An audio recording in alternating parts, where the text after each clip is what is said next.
Como é da igreja com paz, Senhor Jesus? Amém. Quantos estão felizes na presença do Senhor? Glória a Deus. Glória a Deus. Abra a tua Bíblia comigo. Segundo livro dos Reis, capítulo número 6, verso número 14. Segundo livro dos Reis, capítulo de número 6, verso de número 14. Então os irmãos vão se localizando.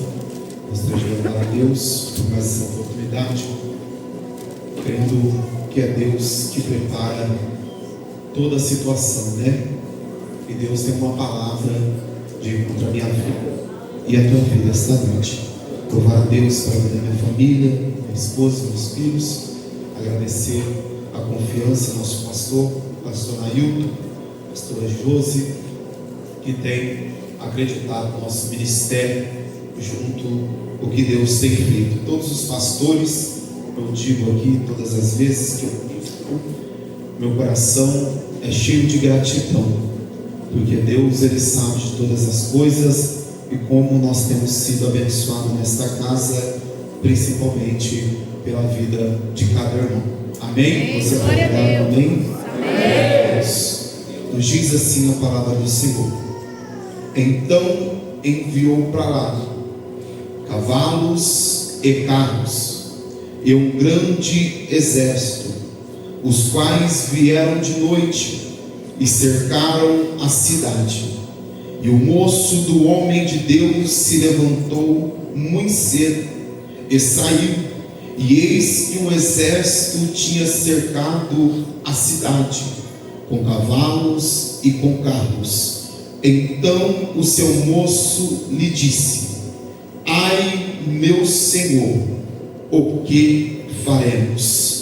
E ele disse: não temas, porque mais são que estão conosco do que os que estão com eles. E orou Eliseu e disse: Senhor, peço-te que abra os olhos para que ele veja. E o Senhor abriu os olhos do moço e viu, e eis que o monte estava cheio de cavalos e carros de fogo em redor de Eliseu. Todos que podem glorificar por esta. Aleluia. Vamos tomar o assento, glorificando o nome do Senhor Jesus. Aleluia. Irmãos, todas as vezes que eu ministro a palavra de Deus, eu não sou aquele pregador que prepara a mensagem meses, mas eu acredito muito naquilo que Deus fala ao nosso coração e naquilo que nós estamos vivendo, naquele mês, naquela semana. E Deus sabe como que esse mês que tem passado e essa semana, como que tem sido grande as investidas do adversário contra a minha casa, contra a minha família, inclusive contra a vida dos meus filhos, porque o adversário de nossas almas, ele é covarde, ele é astuto, ele é enganador. Então quando ele vê um projeto, ele não consegue ver lá na frente, mas ele consegue olhar e ver aquele projeto vai dar alguma coisa ali. Então ele investe, ele usa as suas artimanhas para poder tentar parar. Mas eu louvo a Deus, olha eu aqui e olha a Deus. E Deus, Ele colocou essa palavra para que também, da mesma forma que o Senhor tem edificado a minha fé, você possa sair daqui com a tua fé edificada e renovada no Senhor Deus. Quando olhamos para o texto que nós lemos, o livro de 2 Reis, capítulo de número 6, nós vamos ver a partir do verso de número 8, um grande livramento que Deus dera a Israel, por intermédio do profeta que estava em exercício naquele momento, um profeta separado por Deus por nome de Eliseu. Eliseu, se nós formos falar de Eliseu, não tem como não falar de Elias. aquele que foi o teu mentor, aquele que instruiu Eliseu para que pudesse assumir o seu lugar como profeta em Israel. Quando olhamos para o livro do Reis, primeiro livro do Reis, a partir do capítulo de número 17, nós vamos ver ali a história do profeta Elias dando início.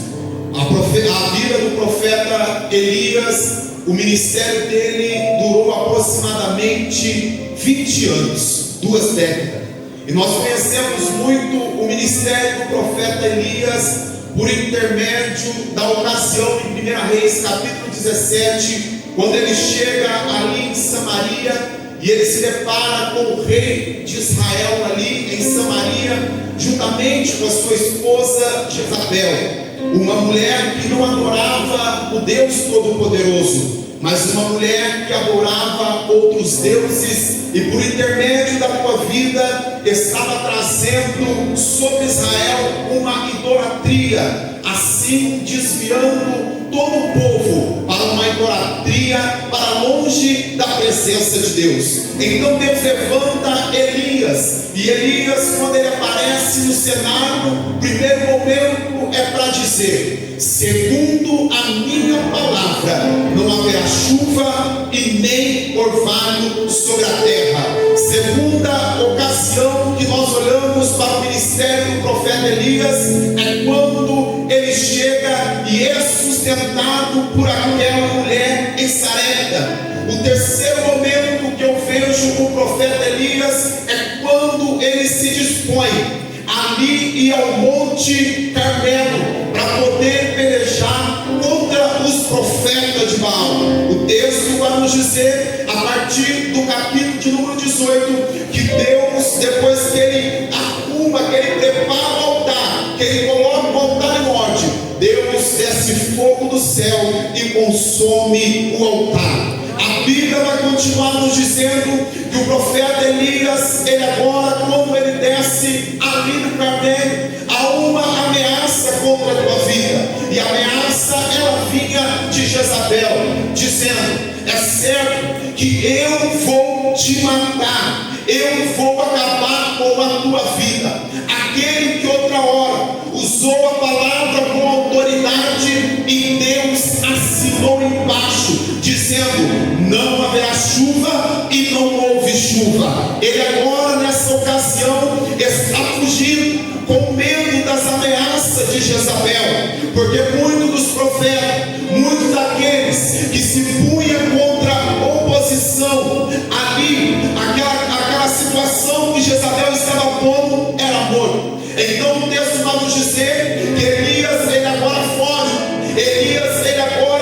corre, e ele chega, a Bíblia vai nos dizer que ele anda 40 dias e 40 noites, e ele chega até o Monte Horebe. O Monte Horebe, ou o Monte de Deus, a Bíblia vai nos dizer que ele sobe e se esconde dentro de uma caverna, e ali ele está fugindo pela tua própria vida.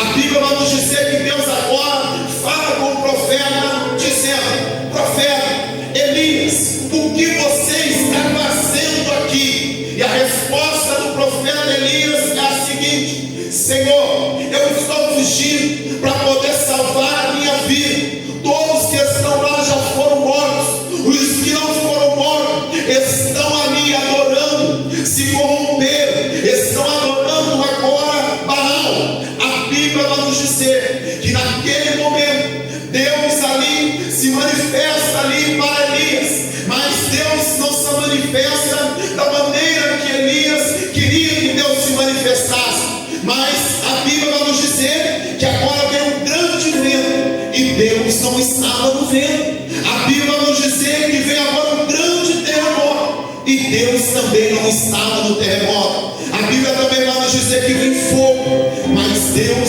também não estava no fogo. Mas depois do fogo veio uma brisa suave, e Deus falou com o profeta mais uma vez, dizendo: Elias, o que você está fazendo aqui? E Elias insiste dizendo: Senhor, eu estou ungido para salvar a minha própria vida, porque sobrou apenas eu como profeta sobre Israel. Deus agora responde ao profeta Elias dizendo: profeta Elias, é isso mesmo? Então desce agora e vai ungir um novo profeta que irá assumir o seu lugar. E segundo essa palavra, eu gostaria de abrir um parente e dizer: todas as vezes que nós negamos a chamada de Deus, todas as vezes que abrimos mão daquilo que Deus tem preparado para a nossa vida, sabe por quê, irmãos? Porque tem muitos dentre nós que são chamados para pregar, são chamados para louvar, são chamados para fazer a obra, mas tem fugido do propósito do Senhor.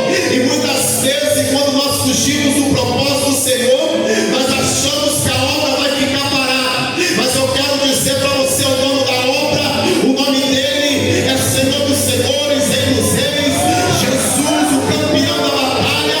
A obra ela não para.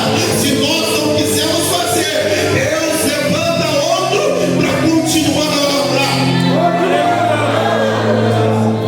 Elias achou que tinha só ele.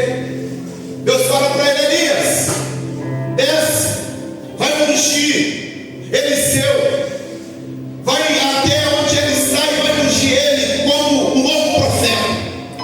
E eu vou dizer para você também, Elias, lá em Israel tem 7.000 que ainda não se dobraram perante Baal. Se Eliseu também não quiser, tem 7.000 que também está disposto a fazer a obra. E a Bíblia vai nos dizer que agora Elias vai, e quando ele chega até Eliseu, ele chama Eliseu e joga a capa sobre Eliseu.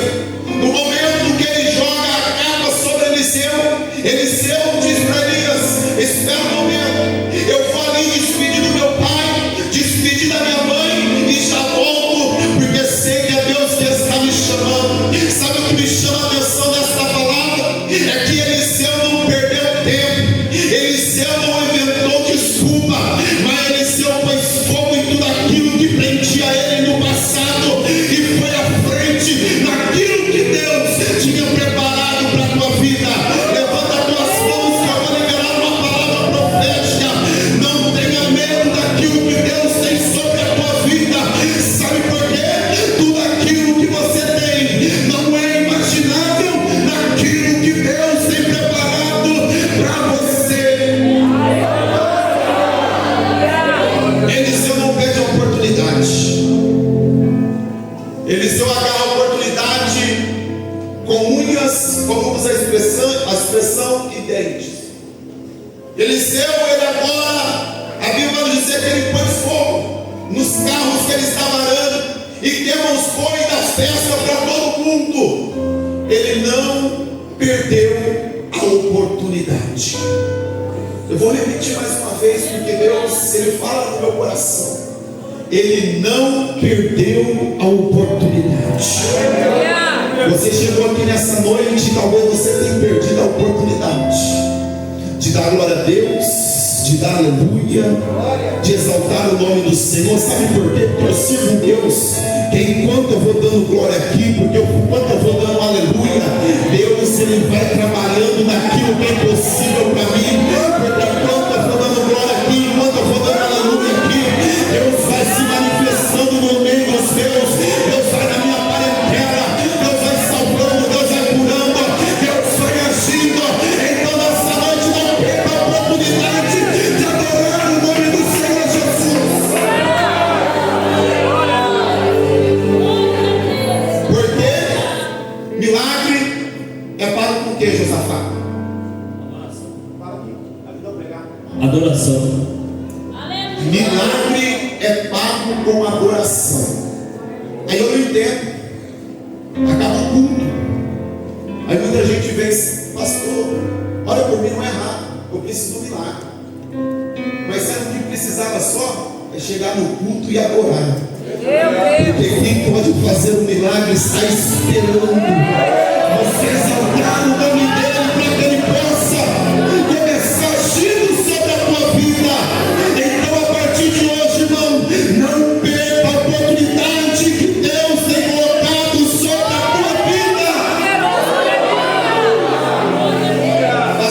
ser pregador, não perca a oportunidade quando te chamar para dar uma saudação. Pastor, quero louvar o nome do Senhor, não perca a oportunidade para cantar nos grupos, para exaltar, porque em qualquer momento Deus te pega com poder e glória, com autoridade, se coloca você de pé na presença dele e te usa como instrumento. Eliseu não perdeu a oportunidade. A Bíblia vai nos dizer que ele caminha com Elias. Elias instrui ele. A Bíblia vai nos dizer que agora, quando chega o momento de Elias subir ao céu, Elias faz uma pergunta para Eliseu, dizendo: o que queres que eu te faça? Eliseu, muito sábio, ele diz para Elias: eu quero porção dobrada do que há sobre a tua vida. Sabe muitas vezes qual é o nosso erro? É achar que Deus usa mais a gente, mas não, o poder de Deus é limitado. A unção, como eu falo muito para os jovens, que o Senhor possa usar eles 2 vezes, 3 vezes, 4 vezes, da unção que há sobre a minha vida, que possa repousar sobre a vida deles. Sabe por quê? O poder de Deus, a unção de Deus, ela não tem tamanho, ela não tem medida. Deus é aquele que capacita o homem para o adorar. Eu quero posição dobrada. Se nós formos ver a caminhada de Elias fez 7 milagres. Se nós formos olhar a história de Eliseu fez 14 milagres. Deus derramou a unção dobrada sobre a vida daquele homem. E nessa noite, talvez você entrou aqui nessa casa achando que você é pequeno, que não tem condição.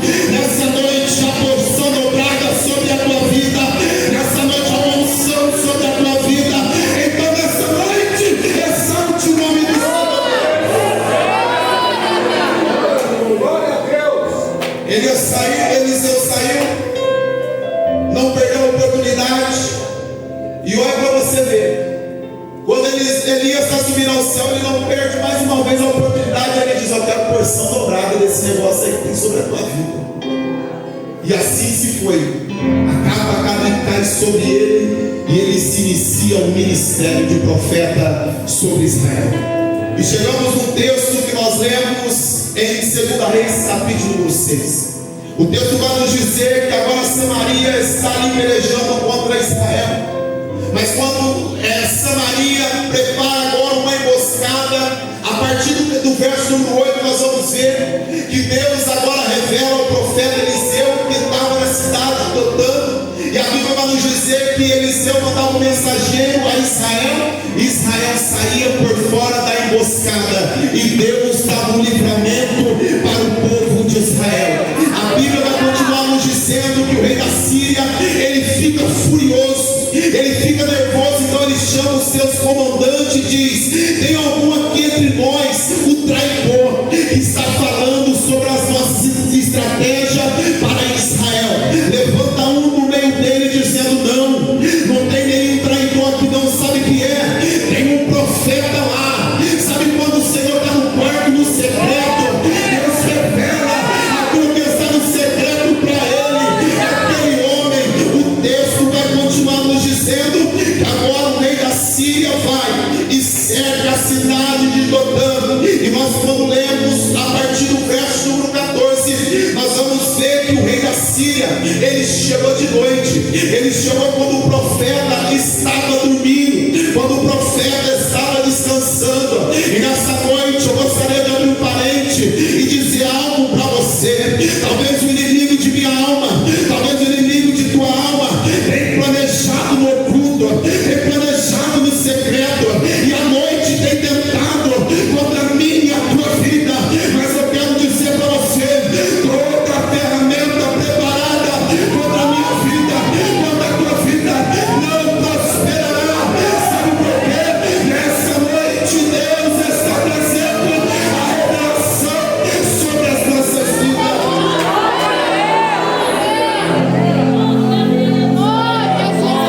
Deus usa o profeta em livramento para Israel.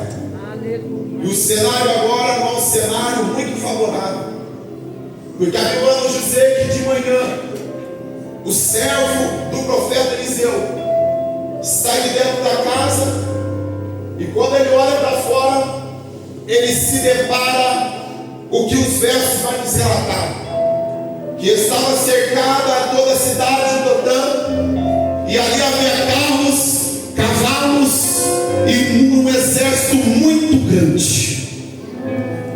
Quando o servo do profeta ele olha, ele treme, ele se amedronta, ele fica desesperado, porque aquilo que os olhos dele estavam vendo não tinha como escapar.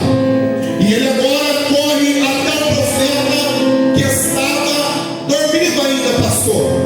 E ele chama o profeta e ele diz: ai meu Senhor, o que faremos? O inimigo cercou toda a cidade, mas não acordou o profeta. Quando eu olho para Marcos capítulo de número 4, nós vamos ver Jesus. Jesus agora está junto com os seus discípulos e ele está no barco. E Jesus está dormindo, porque o ministério de Jesus é um ministério árduo. Ele andava, ele pregava, ele curava. Então naquele momento ele estava descansando. E a Bíblia vai nos dizer que de repente levantou uma grande tempestade, o vento por cima, a onda do lado e o mar por baixo. Era pressão em cima, era pressão do lado e era pressão embaixo. Os discípulos ficaram desesperados, mas o Senhor Jesus estava dormindo. Nessa noite eu quero dizer para você, irmão, aquilo que nos preocupa não preocupa Jesus, aquilo que nos traz medo não traz medo para Jesus. Sabe por quê? Ele é grande, ele é grande, ele é grande.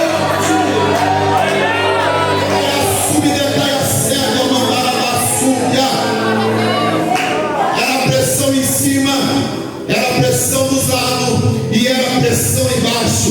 Os discípulos acordaram a Jesus, chacoalharam Jesus: mestre, não importa que perecemos. Ora, sabe o que faz Jesus entrar no cenário? É o meu e é o teu clamor. Então nessa noite eu não sei a forma que se encontra o cenário, mas clama ele nessa noite, clama ele, para que ele possa entrar no cenário da tua história. Jesus acorda, pressão em cima, pressão do lado, pressão embaixo. Jesus olha: quieta-te, vento, cala-te, mar, porque aquilo que nos traz medo não traz medo para o nosso Deus. O nosso Deus não é pego de surpresa, o nosso Deus não é enganado, o nosso Deus ele é poderoso. Então nessa noite eu quero ver você glorificar esse Deus que é poderoso. Eliseu está dentro da casa. O profeta chega a Eliseu: ai meu Senhor, o que nós vamos fazer agora? O profeta nem saiu lá, pastor, para ele ver o exército. Ele nem saiu para ver o problema.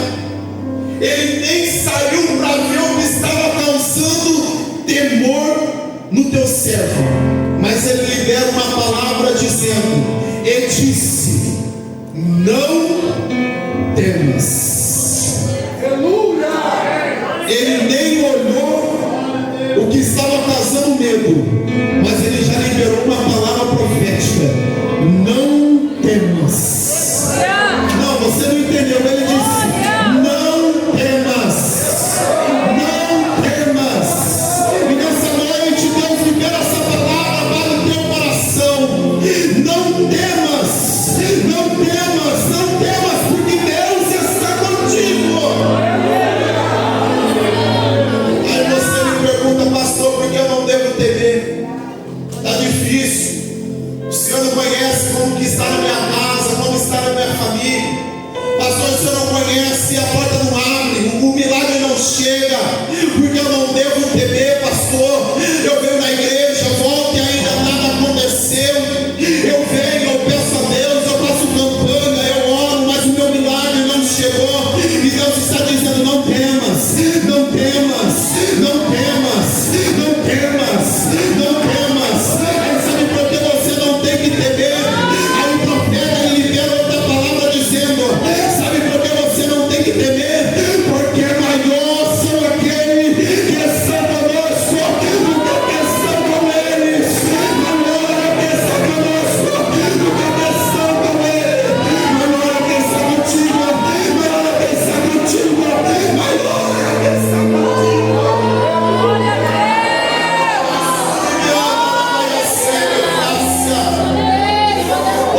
você não tema, não para, vai acontecer. E muitos que me conhecem aqui, mais assim chegado, não conhecem muito, sabe que a gente está esperando os milagres aí, né, pastor? Mas ainda não chegou. Aí Deus vai dizendo no culto: não temas.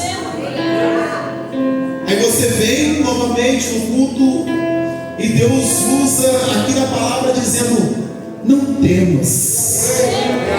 Não temas.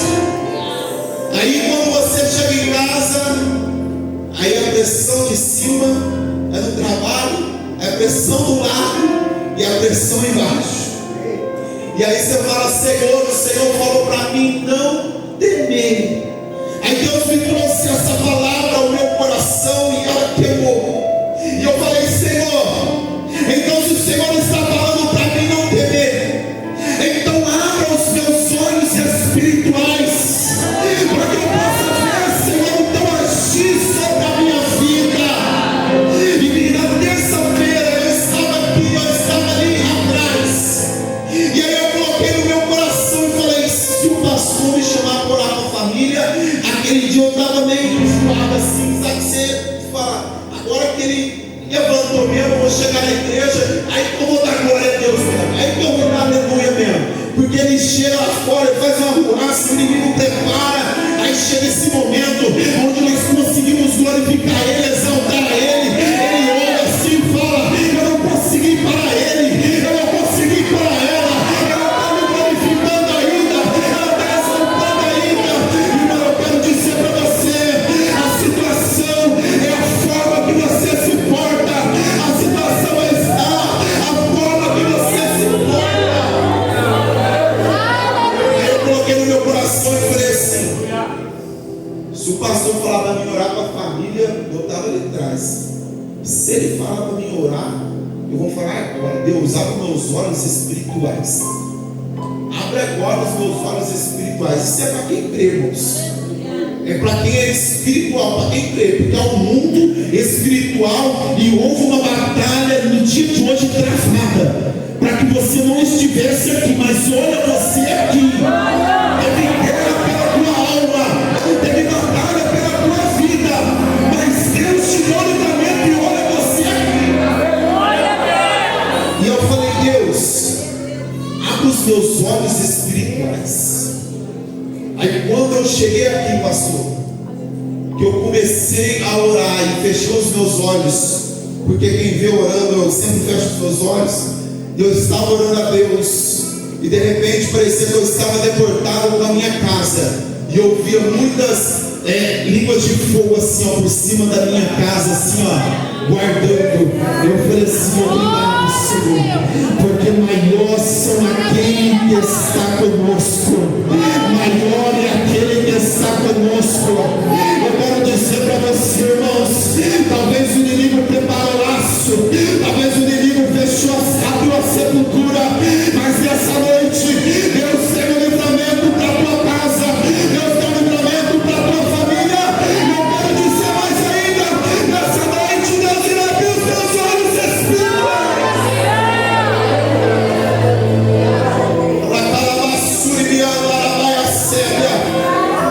Aí você me pergunta: pastor Diego, o que eu tenho que fazer? Olha o que o verso de número vai dizer: e orou Eliseu. Depois que ele liberou a palavra profética, ele foi orar. E orou Eliseu. E a oração de Eliseu era a seguinte: Senhor, abra os olhos do moço, para que ele veja o que eu estou vendo. E a Bíblia vai nos dizer que quando os olhos do moço foram abertos, que ele saiu lá fora, que ele olhou para os montes, havia carros de fogo, havia cavalos, e havia um grande exército para dar o livramento. Nessa noite eu libero uma palavra profética sobre a tua vida. Você não irá voltar só para a tua casa, irá o grande exército do Senhor te guardando, te livrando e protegendo a